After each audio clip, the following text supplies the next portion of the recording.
Midlands and in Scotland and even in Northern Ireland. They're saying, like, especially with Hot Water building the theatres and doing things, would that be the case? The hotbed at the moment, I would say, is Manchester and Liverpool. Manchester and Liverpool comedy is taking off, and it's all what we were talking about before. It's people just doing it for themselves. Like, have you heard of the Lafayette Comedy Club? Not quite. Oh no, I've heard of the name actually, but I don't know much about it. So the Lafayette, that was just an open mic. It's a fairly big venue for an open mic, but it started off as just an open mic venue.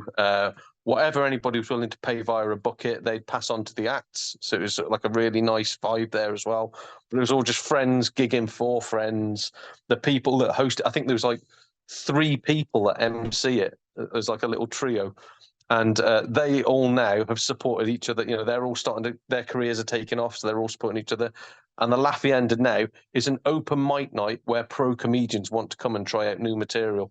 And you don't get that anywhere else. You don't get sort of like I don't know. I'm trying to think of that. Like Rob Mulholland is quite big. Like he'll just nip in there and for absolutely no money whatsoever, we'll just bang out 20 minutes.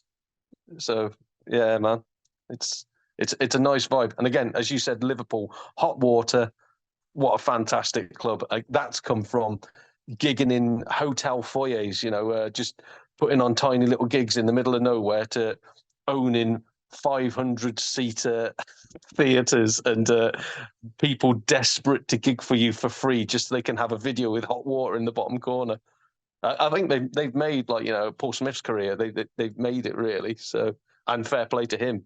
Like he's selling out fucking arenas, you know, just doing his shtick that he does for free on a Sunday night in Hot Water. So no, brilliant place. Has it also shaped Adam Rowe and a lot of other comics? Adam Rowe, yeah. Well, Freddie Quinn's come through there. You've got again, pretty much most of the big Northwest comedians have come through Hot Water. I don't know. Do you know Troy Hawk at all? Oh, he's amazing, isn't he? Yeah. So he's obviously like a Southern comedian, but I think he mainly got famous through Hot Water. It's ridiculous. It's one of the reasons for why sort of comedy going up in the north is because it's been in a situation where they had to improvise and try and work their way around things. Because I spoke to a guy called Marko Stojanovic. He's a mime artist, and he says a lot of the times creativity comes from when there's limits in place and you have to work your way around it. And I feel with what Hot Water have done, I was in the early days as well when I saw them in the hotel. The way they were able to build their own thing by being creative and forcing themselves to create something big. Whilst in London, there's a lot of things happening.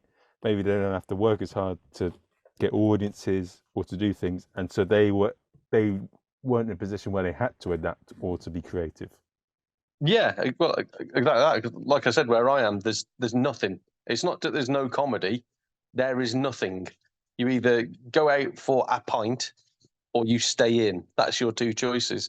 So when I put comedy nights on, I have to think, what can I do that will make people want to come to this comedy night? So like I do a lot of guerrilla advertising on local Facebook forums just to wind people up, and hopefully it'll wind people up that I don't want to come to the comedy nights, but encourage people that I do want to come, and all my venues sell out. So yeah, I think it's, as you said, if you're in somewhere where comedy nights are 10 a penny, you're not really going to innovate, you're not really going to create. But when you're somewhere where you've got to fight for that audience, yeah, it's really good.